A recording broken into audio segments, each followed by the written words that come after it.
Hi, I'm going to read the story Franklin Goes to the Hospital. Franklin sometimes had colds and tummy aches, and every now and then he got cuts and bruises. He went to the doctors for regular checkups, and once the doctor came to Franklin's house, but until now, Franklin had never been to the hospital. Franklin and his friends were playing soccer. The ball was kicked to Franklin, and it hit him hard in the chest. Oof, he groaned, but he kept on playing. That night at bath time, Franklin said, ouch, when he dried his tummy. His mother took a closer look. She said, we'll go to the doctor first thing tomorrow. With gentle fingers, Dr. Bear poked and prodded Franklin's shell. She discovered a small crack. It isn't serious, Franklin, she said, but I have to put a pin in your shell to help it grow properly. I'll schedule an operation for you tomorrow morning at the hospital. Will it hurt? Asked Franklin. We'll give you sleep medicine before the operation, so you won't feel a thing, replied Dr. Bear. When you wake up, you'll be a little sore, but we'll keep you in the hospital overnight to make sure that you're okay. Dr. Bear explained that operations can only be done when a patient has an empty stomach. She told Franklin not to eat or drink after bedtime that night. Franklin didn't mind. His tummy was too busy flip-flopping from him to think about food. After school, Franklin's friends came to visit. Franklin showed them the book about hospitals that Dr. Bear had given him. Fox pointed to a picture and asked why everyone was wearing a mask. Masks keep germs out of the operating room, explained Franklin. Are you scared? Asked Beaver. Of course he's not scared, replied Bear. Franklin's very brave. Franklin didn't say anything. It was early when Franklin and his parents left for the hospital. With his blue blanket and Sam clutched in his arms, Franklin said goodbye to his room. Franklin's mother gave him a hug. You'll be home tomorrow, she reminded him. I know, Franklin said softly. You're a very brave little turtle, said his father.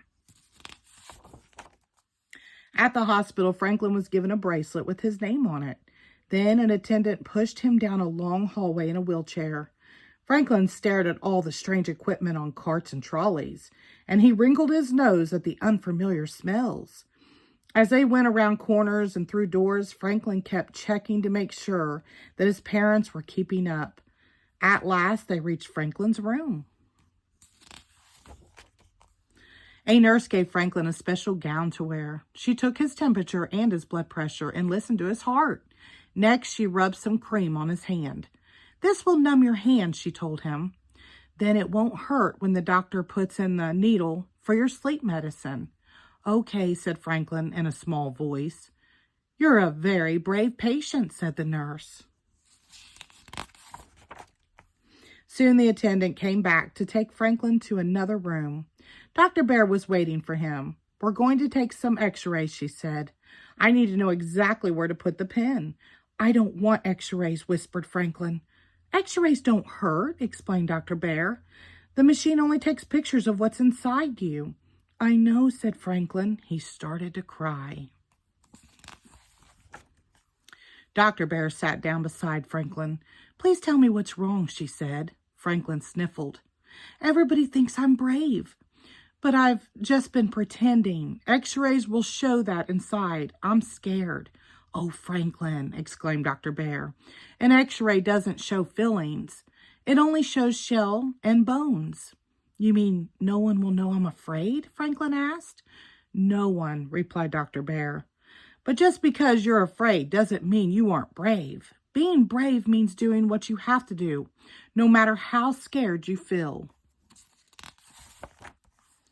Franklin thought for a few moments. Well, I am scared to have the operation, he finally said, but I know I have to so my shell will grow big and strong.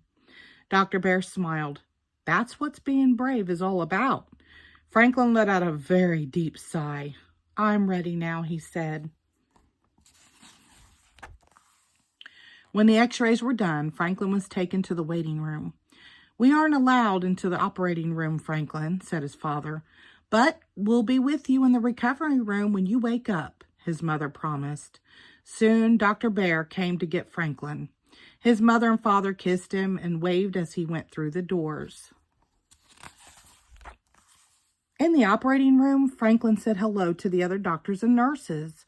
Dr. Bear put stickers on Franklin's chest and explained that this was how they would watch his breathing and heartbeat during the operation. Then Dr. Raccoon put the needle for the sleep medicine in Franklin's hand. It didn't hurt at all.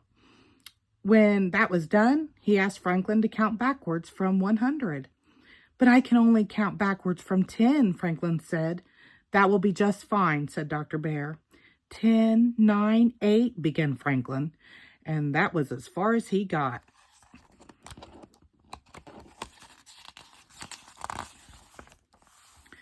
Wake up, Franklin, called a faraway voice, but Franklin didn't want to wake up. In his dream, he was scoring the winning goal. Wake up now, Franklin, said his mother. Slowly, Franklin opened his eyes. He saw his parents and Dr. Bear, and then he remembered. I haven't finished counting, he said in a wobbly voice.